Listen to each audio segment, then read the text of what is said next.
Assalamualaikum warahmatullahi wabarakatuh. Anda soleh dan soleha semuanya. Apa kabar? Semoga selalu sehat, ceria, hebat, dan semangat. Amin ya Allah. Begitu juga dengan Bunda, jazakumullahu khairan yang sangat super buat ayah dan bunda yang telah membimbing Ananda di rumah. Semoga amal jariah bunda, ayah dan bunda bisa membuat generasi bait Qurani dan anak soleh dan soleha menjadi ulama besar. Amin ya rabbal alamin. Baik anak soleh dan soleha, pada pagi hari ini kita akan belajar yaitu mapel akidah akhlak dengan judul qanaah. Anda sering dengar qanaah? Ya, pasti sering terdengar yaitu qanaah. Apa sih qanaah itu? Apa pengertian qanaah? Jadi di dalam riwayat ada menyatakan yaitu hadis riwayat Muslim. Coba Anda lihat pelajaran kedua dan halaman 7. Di situ ada menjelaskan qad aflaha man aslam wa ruziqa kafafa wa qanna'ahu Allah bima atah. Sungguh beruntung orang Islam yang tunduk kepada Allah dan dilimpahi rezeki yang mencukupi kebutuhannya serta dianugerahi oleh Allah sifat qanaah terhadap apa yang dia diberikan padanya. Jadi jika kita mempunyai sifat qanaah, maka kita akan beruntung, kita akan selalu tunduk, kita akan selalu patuh kepada Allah, dan Allah akan memberikan rezeki yang akan mencukupi kebutuhan kita. Jadi tidak perlu khawatir terhadap atas rezeki dan nikmat Allah. Baik Anda soleh dan soleha, kita akan lanjut ke pengertian qanaah. Apa arti qanaah Anda soleh dan soleha? Ada yang tahu? Pintar semuanya. Arti qanaah artinya adalah merasa cukup dan puas terhadap pemberian Allah. Jadi apa yang diberikan oleh Allah kita merasa puas, kita merasa bersyukur. Tidak ada berontak kepada Allah, saya nggak dikasih ini, saya nggak dikasih itu, tetapi kita bersabar apa yang diberikan oleh Allah. Jadi orang yang bersifat qanaah berarti telah bersyukur atas nikmat-nikmat Allah yang Allah anugerahkan pada kita semua. Jadi bagi siapa yang telah memiliki sifat qanaah berarti kita telah bersyukur kepada siapa yang soleh? Kepada Allah. Kita ulang sekali lagi, apa arti qanaah nanda soleh dan soleha? Qanaah artinya merasa cukup apa yang Allah berikan, apa yang Allah takdirkan terhadap pemberian Allah kepada kita semuanya. Kita puas. Allah memberikan kita rezeki hari ini 10.000. Berarti kita bersyukur kepada Allah, kita puas kepada Allah. Gak ada marah-marah terhadap Allah. Berarti siapa yang memiliki sifat qanaah seperti itu, maka dia akan beruntung. Ternyata sifat qanaah itu ada lawannya nih soleh dan soleh. Apa lawannya? Lawan dari sifat qanaah adalah rakus dan tamak. Rakus itu kalau makan itu secara berlebihan, semuanya harus dia makan, itu namanya rakus atau tamak. Tamak dengan harta, tamak dengan segala makanan, tamak dengan apa yang dia inginkan harus ada. Itu lawan qanaah. Maka yang seperti itu Allah tidak menyukai. Karena kenapa? Jika kita memiliki sifat tamak, berarti kita tidak ridha, tidak bersyukur kepada Allah. Maka itu sangat-sangat rugi anak soleh dan soleha bagi orang yang memiliki sifat tamak. Rasulullah pernah berkata, tabiat manusia itu terhadap harta. Rasulullah Sallallahu Alaihi Wasallam menjelaskan, seandainya manusia memiliki emas 2 lembah, niscaya ia ingin memilikinya hingga 3 lembah. Padahal setelah manusia itu meninggal dunia, hanya tanah yang akan memenuhi perutnya. Coba Anda soleh dan soleha bayangkan. Rasulullah berkata seperti itu. Seandainya kita mempunyai 2 lembah emas, coba bayangkan 2 lembah emas Anda soleh dan soleha, sungguh sangat banyak emasnya. Tetapi karena kita tabiat manusia selalu tidak bersyukur, pasti kita mau lagi 3. Coba ya, seandainya saya punya emasnya 3 lembah emas, 4 lembah emas, pasti kita mempunyai seandainya saya banyak, maka itu tidak disukai oleh Allah dan Rasulullah. Karena kenapa? Jika kita meninggal Jika manusia meninggal, maka hanya tanah yang memenuhi perutnya, tanah. Jadi jangan berlebihan dalam harta. Oke, nada soleh dan soleha. Karena kenapa? Sifat tamak dan rakus terhadap harta dapat merusak kepribadian kita. Misalnya, orang rakus terhadap makanan. Apabila ia mengambil makanan dengan porsi yang terlalu banyak, maka ia akan sakit perut. Jika sudah sakit, maka kita bisa berbuat kebaikan. Kita pasti akan malas dalam sholat, malas dalam berbuat kebaikan. Karena kenapa?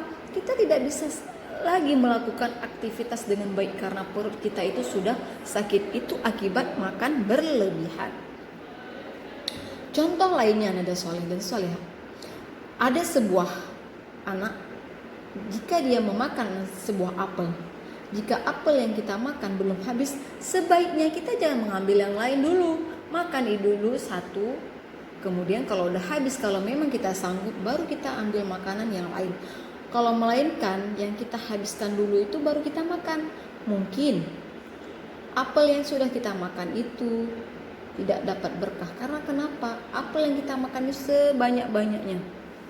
Contoh lainnya, ketika seorang anak makan buah apel, jika apel yang kita makan belum habis, sebaiknya kita jangan mengambil apel yang lainnya. Habiskan dulu apel yang sedang kita makan. Mungkin apel itu sebaiknya kita berbagi dengan sahabat kita, dengan tetangga kita yang belum mendapatkannya. Atau bisa jadi apel yang kita beli, kita simpan di kulkas. Besok kita makan lagi. Dengan seperti itu kita menjaga sifat tidak tamak, ya kan? Dan kita akan bersifat juga hemat. Nah, selanjutnya nada soleh dan soleha masih semangat. Masya Allah, nada soleh dan soleha sungguh sangat hebat. Semoga menjadi generasi ulama besar, generasi baik Qurani dan Rabbani. Amin ya Rabbal alamin. Takbir, Allah Akbar. Selanjutnya poin B, yaitu bersikap qanaah secara benar. Nah, Rasulullah SAW mengajar agar kita selalu melihat kepada orang yang hartanya lebih sedikit, bukan yang hartanya lebih banyak. Apa tujuannya? Agar kita bersyukur kepada Allah. Misalnya, anak-anak soleh dan soleha di rumah mempunyai sepeda. Nah, sepeda itu kita harus bersyukur kepada Allah, karena dengan berkat Allah, dengan rezeki Allah, ayah dan bunda kita bisa membelikan sepeda kepada kita. Jadi kita melihat ke bawah, lihat anak-anak di luar sana masih banyak yang tidak mempunyai sepeda, masih banyak tidak ada mempunyai harta. Jadi kita harus melihat ke bawah. Lihat ke bawah itu maksudnya kita melihat orang lain di luar sana masih tidak ada apa-apa, tidak mempunyai sepeda, tidak mempunyai kereta, tidak mempunyai mobil, bahkan mereka ada yang jalan kaki. Jadi dengan begitu kita akan bersifat bersyukur dan berserah diri kepada Allah, tidak melebih-lebihkan. Jadi anak soleh dan solehah di rumah tidak ada yang meminta-minta. Hari ini udah dibelikan sepeda sama bunda, besok minta lain sama ayah dan bunda. Bunda minta sepeda ini, kawan lain udah beli sepeda baru, masa abang sepeda ini lagi, masa kakak sepeda ini lagi. Kan kakak pengen yang baru, sekarang kan lagi musim-musimnya ngetren sepeda. Kakak dan abang mau sepeda yang baru. Boleh seperti itu? Tidak. Allah tidak menyukai dan Rasulullah tidak menyenangi melihat anak-anak seperti itu yang tidak bersyukur kepada Allah. Jika masalah harta, kita harus melihat ke bawah. Jadi, jadilah anak menjadi anak kebanggaan ayah dan bunda. Dengan begitu, kita tidak membebani kepada orang tua dengan banyak meminta-minta. Jadi dengan begitu, ayah dan bunda semakin sayang jika anaknya selalu bersyukur kepada Allah. Allah juga sayang kepada anak soleh dan soleh yang selalu bersyukur, yang bersifat qanaah kepada Allah. Dan ibu guru pasti akan sangat menyayangi anak-anak yang memiliki sifat qanaah. Masya Allah. Dan ada sebuah hadis, yaitu Coba jika Anda soleh dan soleha sudah mempunyai buku, buka halaman 9 dengan bunyinya unzuru ila man huwa asfala minkum wala tanzuru ila man huwa fawqakum fa innahu ajrahu alla tazdaru ni'matallahi alaikum, yang artinya lihatlah kepada yang lebih rendah hartanya darimu dan janganlah melihat kepada orang yang lebih tinggi darimu, dengan begitu kalian tidak akan meremehkan nikmat Allah. Hadis riwayat Bukhari, Muslim dan Tirmizi. Nah, Rasulullah berkata, jika kita melihat harta orang dengan banyak, maka kita tidak akan bersyukur kepada Allah. Karena kenapa? Kita pasti akan melihat orang ada mobil, saya tidak, pasti akan sedih. Lalu berburuk sangka, tidak baik kepada Allah. Itu tidak boleh, nanda salih dan soleh. Orang punya rumah besar, saya kecil, saya gini, saya gitu. Itu tidak boleh juga. Kita harus bersifat bersyukur. Apa yang diberikan oleh Allah pasti akan terbaik buat hambanya, buat ananda soleh dan soleha semuanya. Dengan begitu kita akan selalu mencintai pemberian Allah. Nah, akan tetapi kalau masalah ibadah, kita akan melihat orang yang lebih taat, orang yang lebih tinggi, yaitu lihatnya ke atas. Misalnya contoh, ananda soleh melihat ada seorang anak kecil, dia pandai sekali menghafal 30 juz. Nah, ananda soleh dan soleha boleh mencontohi seperti anak tersebut. Itu Allah dan Rasulullah menganjurkan seperti itu. Ada kakak-kakak, bacaannya Masya Allah, Al-Qurannya, rajin sholat duha, rajin berbuat baik kepada ayah dan bunda. Nah, seperti itu harus kita contohi. Selalu belajar, semangat di rumah, walaupun di rumah tapi mereka selalu semangat, ceria, dan mendengarkan apa kata ayah dan bunda. Nah, seperti itu Allah menganjurkan untuk melihat yang ke atas. Karena kenapa? Agar kita termotivasi lebih semangat dalam berbuat kebaikan. Jadi kita harus selalu berlomba-lomba dalam berbuat kebaikan yang dikenal dengan fastabiqul khair. Semoga ananda kita selalu berlomba-lomba dalam kebaikan, yaitu fastabiqul khairat. Amin ya rabbal alamin.